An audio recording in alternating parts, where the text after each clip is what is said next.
To update the TransferRIP or check for any updates to the TransferRIP, first click the support button in the main menu, then click Updates. The next window to appear is the Welcome window. Here we need to click Login.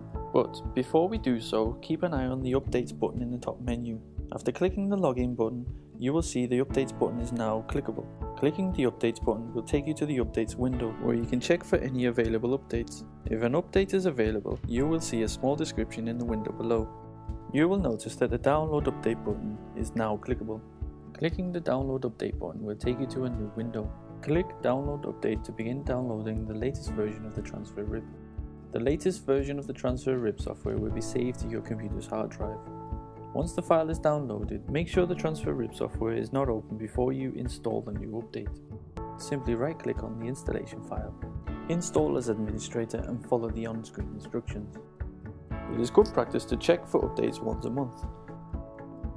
The top bar displays which version of the TransferRIP you have installed.